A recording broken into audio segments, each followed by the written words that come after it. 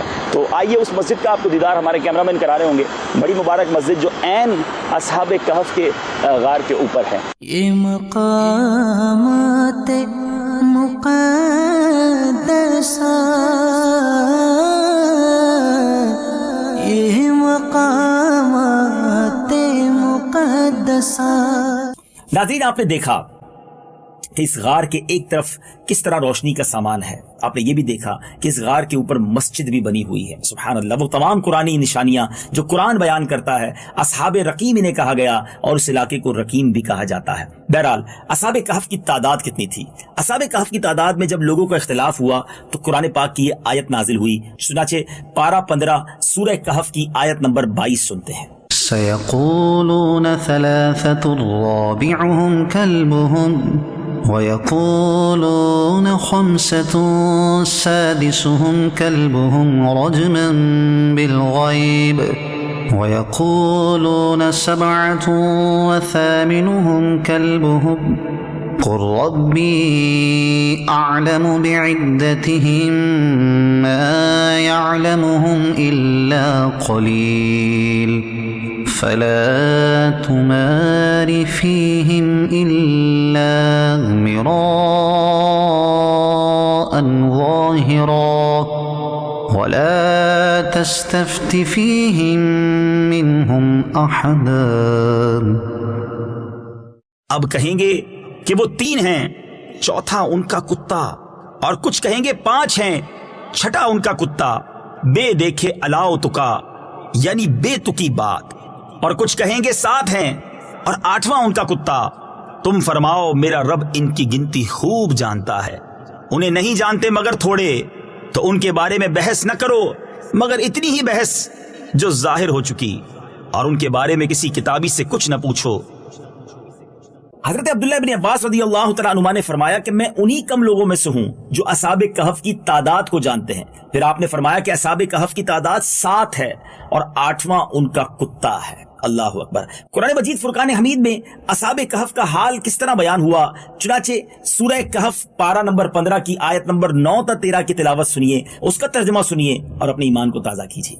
أم حسبت أن أصحاب الكهف والرقيم كانوا من آياتنا عجبا إذ أوى الفتية إلى الكهف فقالوا ربنا آتنا من لدنك رحمة وهيئ لنا من أمرنا رشدا فضربنا على آذانهم في الكهف سنين عددا ثم بعثناهم لنعلم أي الحزبين أحصى لما لبثوا أمدا نحن نقص عليك نبأهم بالحق إنهم فتية آمنوا بربهم وزدناهم هدى۔ کیا تمہیں معلوم ہوا کہ پہاڑ کی کھو اور جنگل کے کنارے والے ہماری ایک عجیب نشانی تھے؟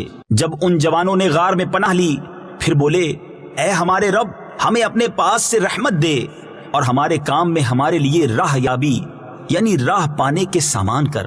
تو ہم نے اس غار میں ان کے کانوں پر گنتی کے کئی برس تھپکا، پھر ہم نے انہیں جگایا کہ دیکھیں 2 گروہوں میں کون ان کے ٹھہرنے کی مدت زیادہ ٹھیک بتاتا ہے۔